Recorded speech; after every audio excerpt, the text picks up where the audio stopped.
Bonjour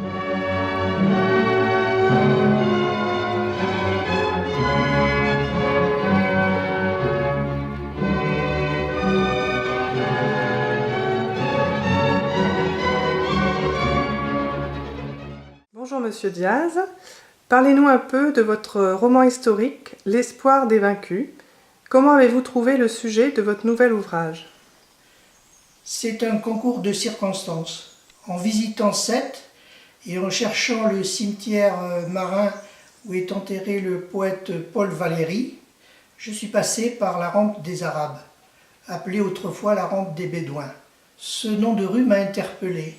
J'ai fait des recherches et j'ai découvert une publication des archives de Sète, relayée par un grand quotidien algérien. Il s'agissait d'une liste de soldats d'Abdelkader, prisonniers par les Français et envoyés de force à Sète, en France, pour y construire une rampe. C'est pour cela que j'ai sous-titré mon livre « Soldats perdus d'Abdelkader à Sète ». L'action se déroule en 1845, donc une quinzaine d'années après le débarquement de Sidi Ferruch.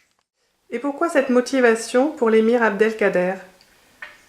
Pour plusieurs raisons. Tout d'abord, je suis né à Benissaf, qui est une petite ville du littoral algérien et qui est proche de la Tafna, là où l'émir Abdelkader et le général Bugeaud ont signé le traité du même nom, le traité de la Tafna. Deuxième raison, j'ai écrit un livre intitulé « Demain tu pars en France », sur la guerre d'Algérie. Et ensuite, j'ai remonté le temps et je me suis intéressé à la conquête de l'Algérie, où l'émir Abdelkader est un personnage emblématique et incontournable. Autre raison, j'ai fait un petit peu d'arabe littéraire et j'ai été sensibilisé à la civilisation arabe, à la littérature arabe et à certains personnages célèbres comme Averroès et Abdelkader. Et enfin, une petite anecdote symbolique, j'ai vécu à Benissaf, rue Bugeaud, et cette même rue est devenue rue de l'émir Abdelkader lorsque je l'ai quitté en 1962. Et comment nourrir un roman où les documents historiques sont très rares?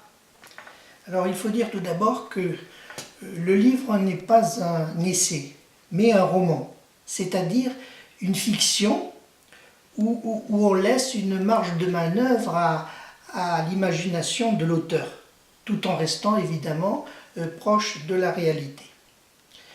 Ensuite, je me suis posé la question suivante, à quoi peut penser un prisonnier? Je pense que la première chose qui lui vient à l'esprit, c'est l'évasion. Donc j'ai bâti mon livre sur l'évasion, sur une cavale. Et c'est sans doute ce qui s'est passé, puisque les effectifs des arrivées et des décès ne sont pas concordants.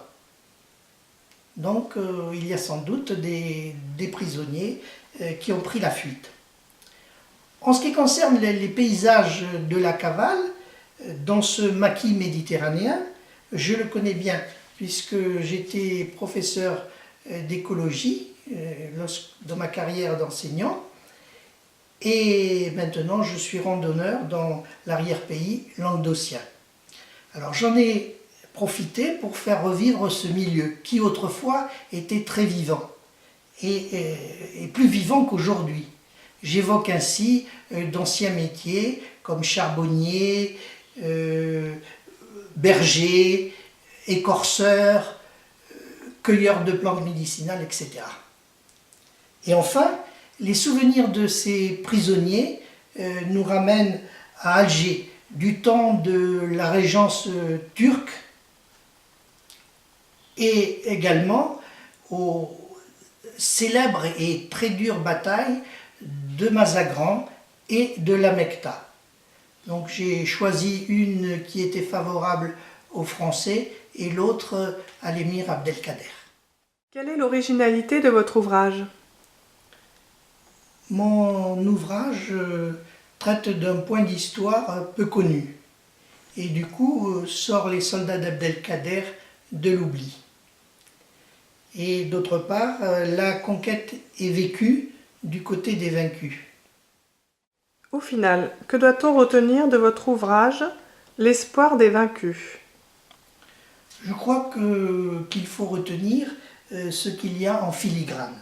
C'est-à-dire que le destin de ces prisonniers mesure l'impact psychologique de tout exil forcé, ainsi que le choc des cultures, à travers la nourriture qui n'est pas la même, et également à travers l'usage des langues. Ici, c'est le français, l'arabe et l'occitan. Je pense également que l'histoire de cet ouvrage, de ces prisonniers, pourrait être celle des vaincus de beaucoup de conflits armés, qui sont faits prisonniers, parfois exilés et soumis à des travaux forcés.